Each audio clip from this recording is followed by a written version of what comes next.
这个学堂 Definitely not.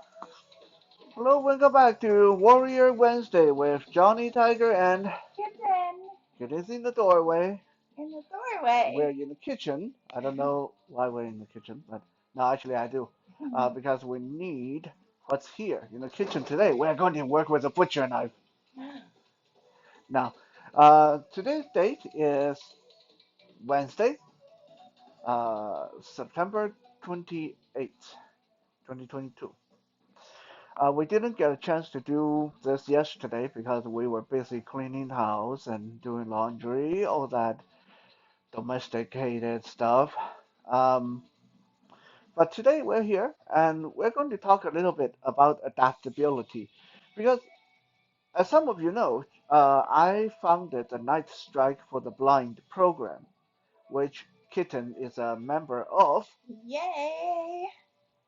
Now, Night Strike, we are not trying to redefine martial art for blind people. We are not here to say that we are a new martial art style for blind people. Right. We do a lot of Krav Maga, we do a lot of karate, we do a lot of taekwondo, we do a lot of kickboxing. It's basically a buffet of everything our members have to offer to each other because it's not just me that's teaching. Everyone have something to bring to the table. So one thing that we strive to do for Night Strike is that we try to make it work for people with various disability, blind, hearing impaired, people in wheelchair. Now, of course, there's going to be a limit. If you are totally paralyzed from the neck down and you come to me and say, hey, Johnny Tiger, I need to learn self-defense. I'm totally paralyzed from the neck down. I'm afraid my answer might be something like you might need to learn how to fire a gun with your mouth, or something like that, or pull a trigger with your chin.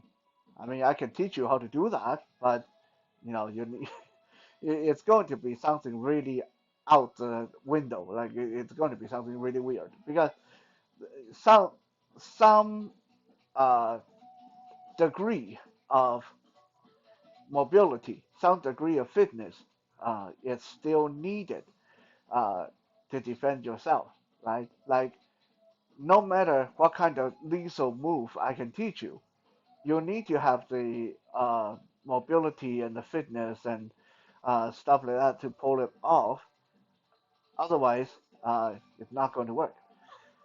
So, it is in the spirit of that, we are going to be doing a little bit of adaptation today. That this is something that I've adapted in teaching people such as Kitten that um, have a little bit of balance issue.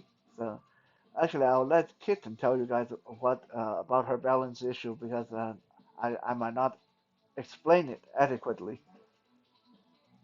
Well, basically, my balance has been affected because of the way that I went blind. I had a tumor that grew on the back of my brain and the top of my spine, and that part of the brain and the head are responsible for a lot of things, and one of them is balance.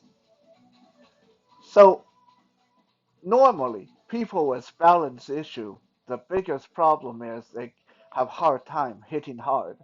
They have hard time kicking. Kicking is very, very difficult for people who have balance issue.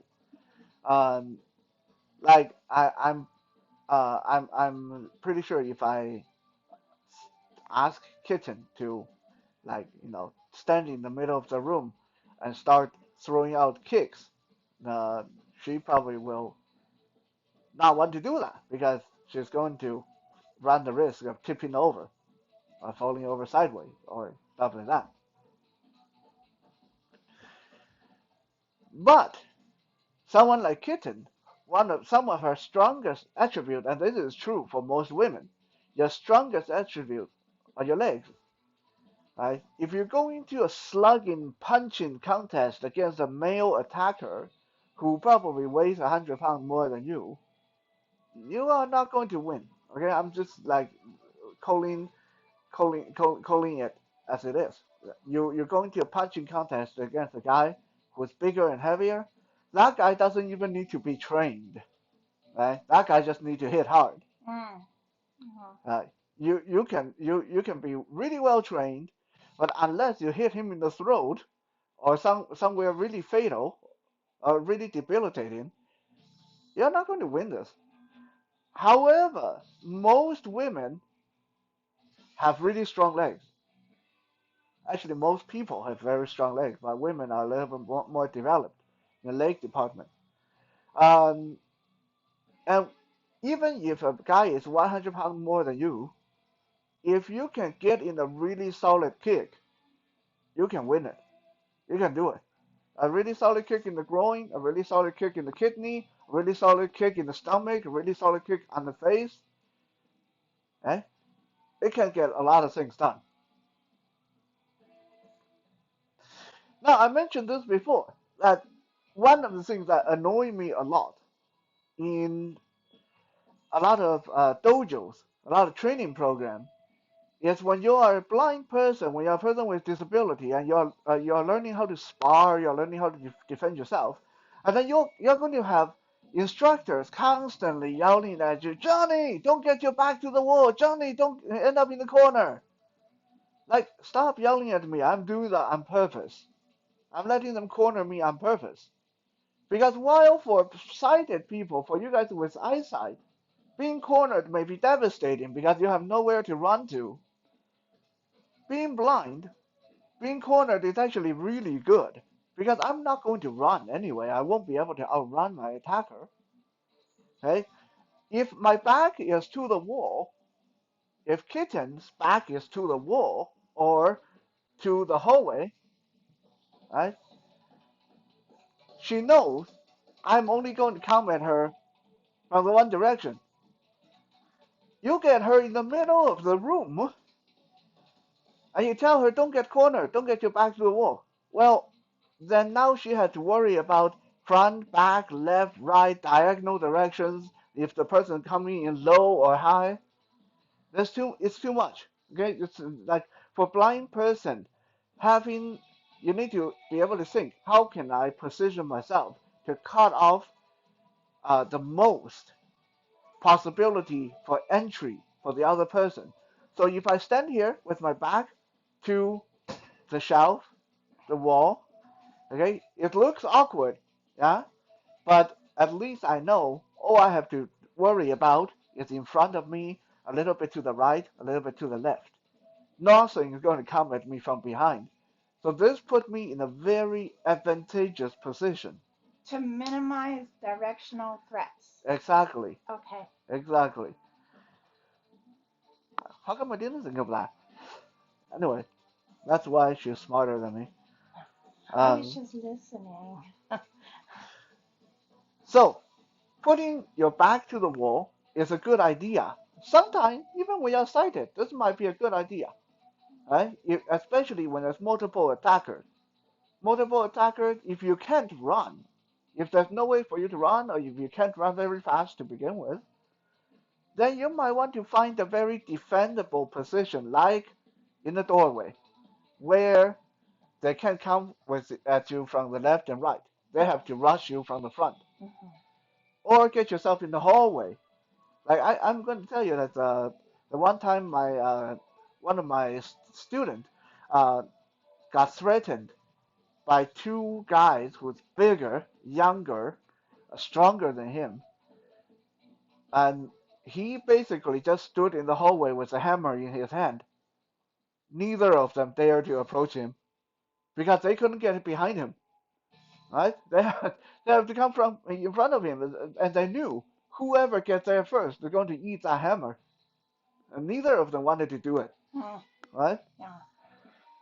So that is what I call tactical thinking. Now, since we are going to get our back to a wall, to a counter, to a chair, to a door frame, whatever, we might as well learn to use it. And this is where this adaptation comes in. This is what I call adapted kicking, adapted striking. Is you use the object you're holding on as leverage, as balance to allow you to do things that you wouldn't be able to do otherwise. For example, normally it's hard for a person to jump up and kick with both legs. Right? That takes a lot of precision and timing and balance. Even for me, sometimes I do it really awkward. But if I have my hand just on the counter, then I can do it almost effortlessly. Kicking, jumping, kicking out with both feet and landing. Perfect balance, no problem. So this is something that I've been working on with Kitten, is how to teach her how to kick. So we're going to look at that. First, for a blind person, if your hands are occupied holding onto the wall and balancing, obviously you won't be able to reach out and find your opponent. So we're going to find our opponent with our legs. When you have your hand on the balancing object, on the stationary object, take one foot and draw a big smiley face in the air in front of you. That will let you find the other person, right? Especially if the other person is threatening you, yelling at you, you can go by the voice cue, and when they're close enough, stick your stick your leg out and try to find. And when you find it, then you kick. We're just going to do a standard front kick for now. So, Kitten, Yeah. I'm going to come here, and when you find the path, kick slightly off, but that's fine. Ooh, that's good. Okay, that was my right leg. Yeah. So I don't know if you guys saw that. Like she actually moved me. Like I have to stumble even through the path for that one. That's one strong kick. You get that in the knee, in the hip, in the groin. That person's out of the fight. There's no arguing anymore, right? Okay. So now I'm going to start from this side of the room.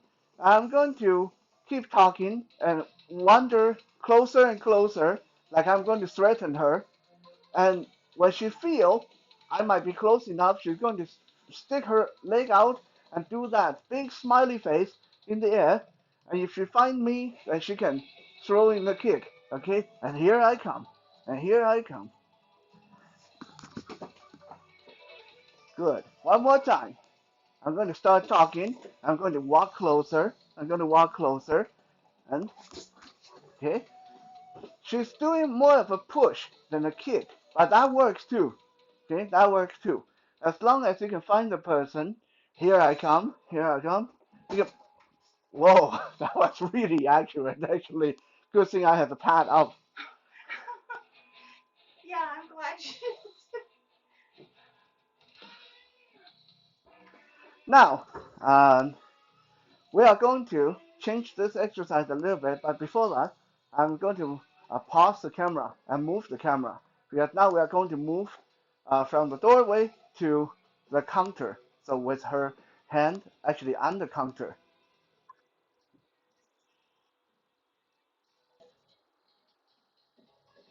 Okay, so now let's say you don't have a door frame, handy door frame to lean on when you get assaulted. Anything like a countertop. Or here's a quick tip for you guys because I actually did this before several times.